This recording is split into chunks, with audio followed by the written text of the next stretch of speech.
back to our channel. So we are just getting ready to make up some of our keto bread, and we wanted to show you how we do this because we already showed you how we make our keto bread in a bread machine, but if you don't have a bread machine, we wanted to show you a recipe for that as well. Now again, this recipe is coming from Diedre's Kitchen. A woman named Diedre posted this genius recipe about 3 years ago on YouTube, and it is amazing for anyone who's on the keto diet or who wants to follow a low carb diet but still wants to eat bread. So we're gonna get started, and this is super easy, guys, as long as you have a stand mixer. If you don't, you can still do it, but you're going to be kneading a whole lot, and it's a lot of work. Okay, so let's get started. Are you ready? So we have a medium bowl here, and to that we are going to be adding in 1/2 cup of oat fiber. Now, oat fiber is just the fiber from oats. It's not oat flour, so don't get worried because it is keto friendly, and this is the brands that we use. I will be posting the links to all of these ingredients in the description box below. Then we have 2/3 cup of golden flaxseed meal. Go ahead and dump that in, babe. We use Bob's Red Mill brand for our flaxseed meal, okay? You good? Then we have 1 1/4 cup of Vital Wheat gluten. So this is just the gluten in wheat. It is not actually the wheat itself. So it is also keto friendly. Careful, sweetie. Should we tap, tap, tap it? Oh, there we go. Okay. Then we have 1 teaspoon of Himalayan pink salt. Okay, and then we have 4 tablespoons, of our sugar substitute, and we are using powdered monk fruit with erythritol, okay? But you can use whatever powdered artificial sugar that you prefer. Then we have 1/2 teaspoon of xanthan gum, and you're gonna wanna just sprinkle that all over the top there. Xanthan gum is going to be what binds our bread together, and it has a tendency of gumming up and clumping up, so you just wanna make sure you sprinkle that over your mixture. Okay, hang on 1 second. So then we're just gonna give that a nice little whisk. These are our dry ingredients. Okay, there we go, and we're gonna set that aside. Okay, then we have 1 cup of warm water. So you're gonna want this to be between 120 and 131 degrees Fahrenheit, okay? And we're gonna be adding into that 1 tablespoon of instant yeast. Now, just because we're using yeast, you don't actually have to proof this because it's instant yeast, but we want to just give this bread the best opportunity for a nice rise. So we're going to just sort of mix that in a little bit. Oh, careful, careful. Let's go like that. Okay. And then we have 1 teaspoon of honey. Now, don't be worried. I know honey is not keto friendly, but we are just going to use this to feed our yeast. So our yeast is going to use this, and it's going to eat. Now, wait a second, we need this.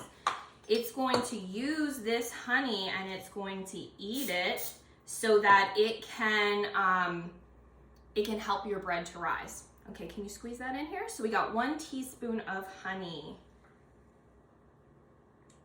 It's tough. You got it with those muscles?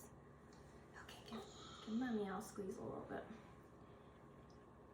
Okay, there's 1 teaspoon. You dump that in for us, okay? Excellent job. Okay, so now that is our yeast mixture, and we're gonna get ready to mix this all up, okay? So oh, careful. We're gonna dump this into our stand mixer first. Now let me move this guy over here. Okay, so dump that in carefully. Got it? Very good. Good job. It was satisfying. You're funny. Okay, well this is instant yeast. So this is the instant yeast that we're using. It's the rapid rise yeast. Okay, so we have our yeast mixture in there. Now we're gonna add in 2 slightly beaten eggs. You wanna make sure that these are at room temperature. Okay. Oh, honey. Honey, honey, honey. Then we have 2 tablespoons of softened salted butter. Okay? And guys, you have to make sure if your mom lets you have yeast and put some in here, and then put some honey in there, and you can do whatever you want with them. Oh, great. So now we're going to be adding in our dry ingredients to our bowl. Okay? And we are just going to put this on low, and all you want to do is we're not using a dough hook yet. We're only using our regular mixing utensil, because all we want to do right now is mix all those ingredients together so they're nice and evenly incorporated. What are you doing, Chicky? You making some stuff? Yeah, making honey rolls. Like honey rolls.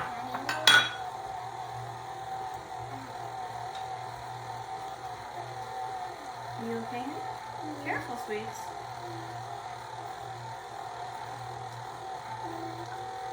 Okay, so that's nice and mixed up here. So you're gonna wanna just take a spatula, scrape down these sides, make sure that you get all of that dough in there, and then we're gonna scrape off this mixing tool, okay?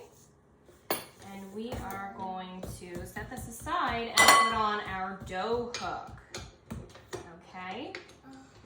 So there's our dough hook. We're gonna set this down, and then you wanna turn this on to medium speed. So I'm putting ours on number 4, and we're gonna let this knead for 7 minutes. Okay, so after this is done kneading, we'll be back to show you how we get it in our pan and ready to rise. Okay guys, so our dough has now been kneading for 7 minutes here, and we're gonna go ahead and get this off our dough hook.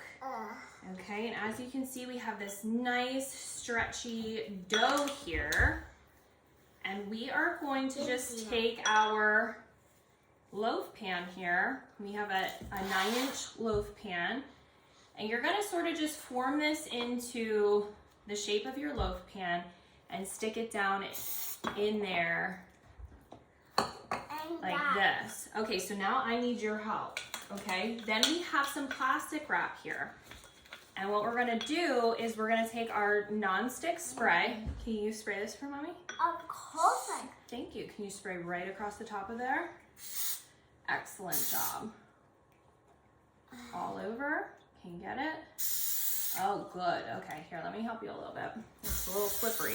All right, so you get that nice and sprayed, and you just gently place that on the top. Okay, so we're not going to secure it around the sides. What we're going to just do is lay it on the top, because this is going to proof, and as it proofs and rises, we don't want it to be restricted by our plastic wrap. Now wait a second. So now we are going to get this into our oven to proof or rise, and the best way that I have found to help your bread to rise perfectly is you preheat your oven to any temperature. So I just preheated our oven to 350 degrees. You let it on for just 2 minutes and turn it off, and then turn on your oven light. So it's a nice warm environment in there for your bread to rise. So that's what we're gonna do. We're gonna stick this in our oven for 2 hours, and once it's nice and risen, we will show you what it looks like. Okay guys, we are back, and it's now been 2 hours that our bread has been in our oven proofing. And this is what it looks like. Look how much we got a rise on that. Now, if you want a higher rise to your loaf of bread, you can certainly use an 8-inch pan. Smells like bread. So all we're gonna do now is we're gonna stick this in our microwave and just close the door to keep that nice warm moisture in there. And we're gonna preheat our oven to 350 degrees and bake this for 23 to 25 minutes. And that's it. So guys, we'll be posting pictures of what this looks like at the end of the video. And if you like this video, please give us a thumbs up. Make sure you subscribe below so you gain access to all of our future videos, and ring that bell so you get notifications every time we post a new one. Thanks so much, guys, and have a great night.